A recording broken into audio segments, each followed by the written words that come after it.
Ya dengan Mas Angga ya. Sebenarnya waktu film ini mau dibuat dan saya belum diajak, saya udah dengar bahwa Heartbreak Motel akan diangkat ke sebuah film oleh Visinema dan disutradarai Mas Angga. Kemudian saya berpikir, wah ini seru banget pasti karakternya yang mainin karena berlayer-layer, menantang. Siapa yang bakal mainin ya gitu. Terus pas ditelepon, mati gue. Kok dia bisa nggak Gue mulai yang kena nih peran menantang ini. Tapi di satu sisi bahagia banget akhirnya bisa punya kesempatan untuk didirect Mas Angga. Dan yang sebelumnya aku cuma dengar review dari pemain-pemain lain, dari kru-kru lain, bagaimana Mas Angga bekerja gitu, pengalaman menyenangkan yang mereka rasakan, yang akhirnya aku bisa buktikan sendiri. Aku melihat bagaimana Mas Angga bisa begitu detail mengorkestrasi semua elemen dalam film, tapi di satu sisi juga orangnya sangat cheerful, suka bercanda, sampai kadang-kadang udah mau take, saya udah serius nih, serius, ya action, ngelawak, ketawa deh, nggak jadi take, terus nungguin saya kelar ketawa kayak 10 menit sendiri gitu. Jadi emang syutingnya fun banget, kemarin nggak berasa tertekan seperti yang saya alami di film gitu. Oke. Thank you Laura buat jawabannya. Mas Angga boleh lanjutin tentang musik nih. Ya, nambahin dikit, saya pitch Laura tuh dapat telepon. Oh gitu, oh beneran dia tiba-tiba telepon langsung mati gue. Iya, terus habis itu nge-pitch Laura lewat telepon dan saya nggak pernah ngeliat video castingnya sebenarnya. Itu dia. Jadi manggil casting tapi hasil castingnya nggak Nggak dilihat. dilihat, formalitas doang sih. Pokoknya jadwal ya aman, yuk sama Laura Basuki gitu. Kalau sound design memang saya ini project kedua kalau nggak salah sama Ipong, sama sound designernya, dan senang banget kerja sama Ipong sama Abel, musik director, juga sama Hendra sebenarnya. Jadi kita berempat tuh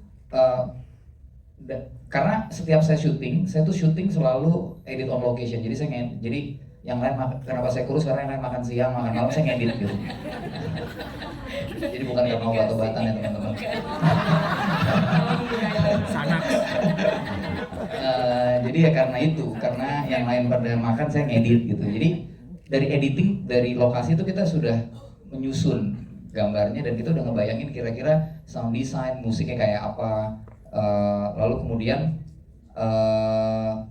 waktu sound design, saya cuma bilang sama Ipong, simple, Pong, bayangin kita ada di dalam kepalanya Ava, gitu. Jadi kita mau bawa penonton tuh ada masuk ke wahana, yaitu kepalanya Ava Alessandra. Yeah. Jadi ada satu lirik dari lagu U2 yang jadi inspirasi dari treatment ini, I wanna trip inside your head gitu. Jadi kayak kita mau gimana ya caranya, gimana ya rasanya masuk ke perjalanan kita, yang orang lain masuk ke perjalanan kepala orang lain gitu. Dan kalau musik tuh memang waktu itu saya sama Abel tuh lumayan sering kerja bareng, dan di sini tuh kita pengen eksplorasi sebenarnya classical music gitu.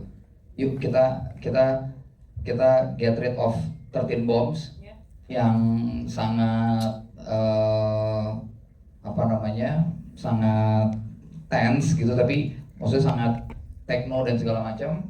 Yuk kita pakai partitur atau melodius yang melodi yang lebih ke arahnya ke classical music. Makanya ada satu musik klasik yang jadi tema di film ini gitu. Dan On My Mind itu sebenarnya kalau nggak salah itu ditentukan oleh Cory sama Hendra saat editing offline. Gitu, mereka menemukan lagu ini, terus di pitch ke Abel bilang ya gue pakai aja deh sampai ending gitu. Terus Cory sibuk dengan rights-nya. Dia sendiri yang ini, dia sendiri yang ngurus repot-repotnya. Oke, itu ya jawabannya ya. Terjadi jangan gitu dong. Sheila Dara hadir menjadi sahabat dari Ava di sini ya. Dan katanya sempat kayak pusing dalam tanda kutip mau syuting sama Laura gitu kan. Karena terpesona sendiri gitu ngeliatin Laura melulu gitu kan. Oke, tapi gimana caranya Sheila? Nih pertanyaannya nih, simak sis. Thank you ya sis, sudah dikasih warning dulu. Bagian ini pay attention sis. Iya, aku ngeliatin kamu nih. Oh, itu sebabnya aku ditaruh di sini ya? Iya, biar dekat. Biar dekat. Biar nggak, gimana gitu. Oke, ini pertanyaannya sebenarnya simpel aja. Gimana caranya seorang Sheila Dara Aisyah itu menerjemahkan dunia Heartbreak Motel yang ada dark dan rumitnya ini dalam waktu yang singkat? Karena katanya kamu juga persiapan nggak bisa lama-lama pada saat itu. Iya, betul. Gimana? Iya, benar. Silakan. Sheila make upnya sama Rini sama make upnya. Benar. Readingnya lebih cepet ya? Readingnya jadi satu-satunya briefing yang dikasih Mas Angga waktu sebelum mulai officially syuting, udahlah nggak usah mikir syuting aja. Langsung hadir aja gitu. Aku yang panik, tolong Mas Angga tolong kasih arahan. Sheila Dara tuh kalau di quiz jadi phone a friend. Pasti dia nelpon. Gimana? Cuman jadi mungkin cara menerjemahkan jadi temannya Ava itu kebetulan Mas Angga lumayan mungkin karena aku beberapa kali project sama Mas Angga terus jadi suka main sama orang-orang yang Mas Angga kenal gitu. Jadi Mas Angga menerjemahkan karakter Lara ini, dia cuma bilang, kamu kan suka jalan sama Encim sama Kak Kori, nah kayak gitu aja. Sesimpel itu ya? Sesimpel itu.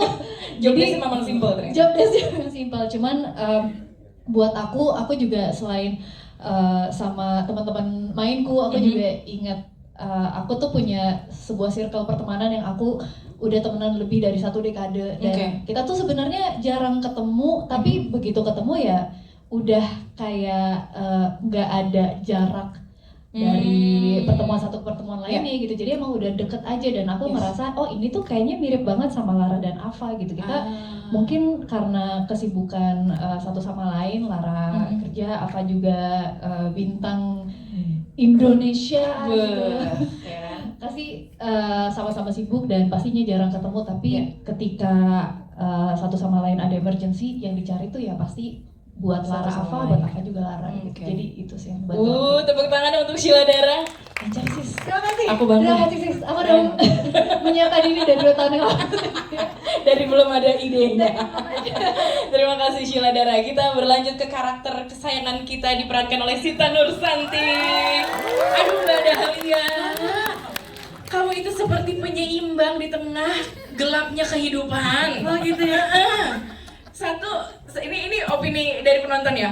Aku ngelihat satu karakter Mbak Dahlia ini sangat amat menyeimbangkan karena dia itu bisa ngomong blunt dengan muka datar, tapi yang diomongin on point semua. Hard truth semua gitu. Ini seru banget pasti pendalaman karakternya oleh Kak Sita gitu karena Mbak Dahlia yang ada di buku dan yang ditampilkan di film itu juga pasti ada. Di buku nggak ada ya. Munculnya Dahlia di film gitu. Itu kan kayak sesuatu yang ya gimana nih dari nol gitu. Iya benar. Apa yang dilakukan sama Mbak Sita untuk ini? Tentunya sih pas pertama kali reading sebenarnya ya bertanya gitu Dahlia maunya jadi seperti apa dan ketika baca juga ternyata sudah tergambarkan dari naskahnya bahwa ini kayaknya Dahlia ini emang adalah orang yang terus terang aja orangnya, hidup betul-betul hidup bekerja, itu saja dunianya. Dan ketika ada hadir Maya gitu dalam kehidupan di pekerjaannya dia, ya dia memperlakukan Maya seperti dia memperlakukan mungkin orang-orang magang lainnya. Jadi saya juga sempat mau baca bukunya, tapi karena tidak ada di bukunya, jadi maaf Mbak Ika, saya jadi nggak baca. Langsung ke skenario ya akhirnya. Langsung ke skenario aja. Sebenarnya yang bikin deg-degan adalah karena ini pakai kamera film, jadi ada bagian-bagian yang saya benar-benar, ini harus, berarti kan mengurangi sekali kemungkinan buat cut di tengah karena salah. Deg-degannya di situ. Tapi sebenarnya saya memang melihat Dahlia ini sebagai tokoh, sebagai karakter yang membuat Ava jadi nginjek ke bumi sih sebenarnya. Seperti itu. Jadi kalau memang dibilang menyeimbangkan, mungkin memang jadi seimbang gitu kehidupannya Ava. Dan di saat memang Ava lagi gundah-gulana. Jadi saya memainkan Dahlia menjadi tokoh. Oke, tepuk tangan dong Sinta Nursanti. Oke, teman-teman,